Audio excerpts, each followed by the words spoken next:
у меня, наверное, крестовина, было предположение. Но оказалось, что это действительно крестовина. Я купил новую запчасть, поменяли.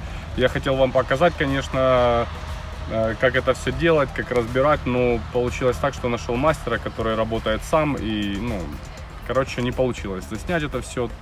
В итоге тоже не заснял я вам эту крестовину, не показал. Покажу вам старую, которую меня уже поменяли.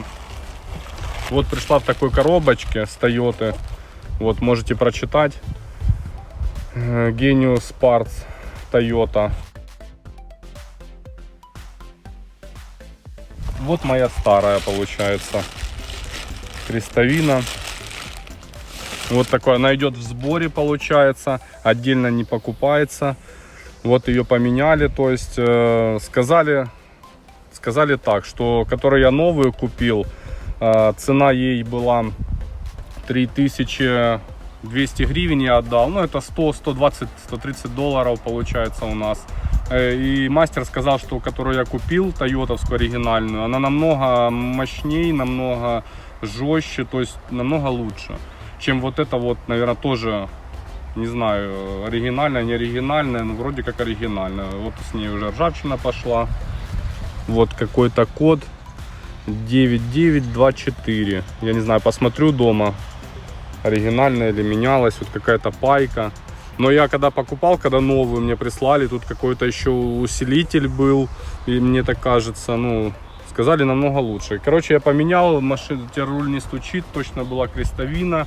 И я, конечно, думал, что совсем другие какие-то будут поломки, но оказалось крестовина. Ладно, перейдем к рулю, вам покажу, что уже не стучит у меня. Я так доволен, езжу, радуюсь только этим. Сейчас смотрите. Сейчас, наверное, завести надо, чтобы туда.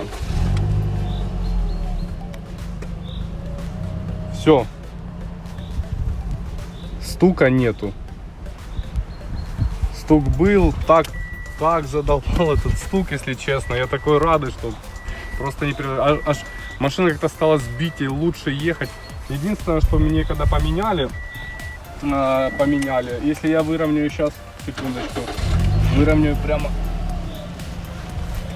Вот сейчас у меня колеса ровно стоят.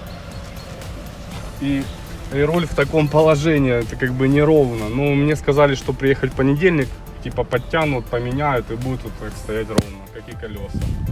Там, наверное, не подзатянули, я не знаю, в чем проблема. То есть, я думаю, это пустяки. Все, я доволен, поменял крестовину. То есть, видите, если будут вот такие признаки, как у меня, стук, тогда это по-любому будет, получается, крестовина. Скорее всего, большинство процентов. И что еще хотел сказать?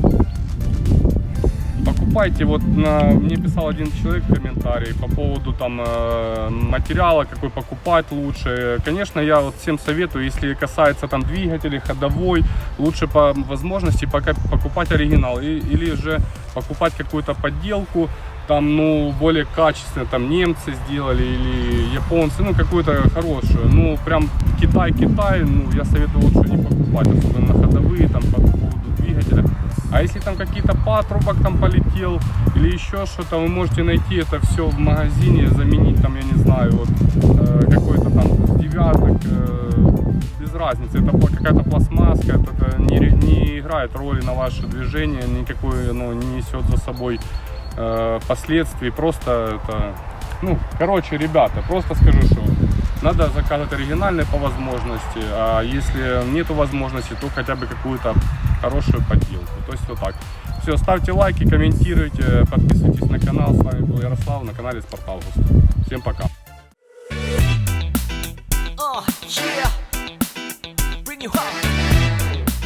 Yeah, come on.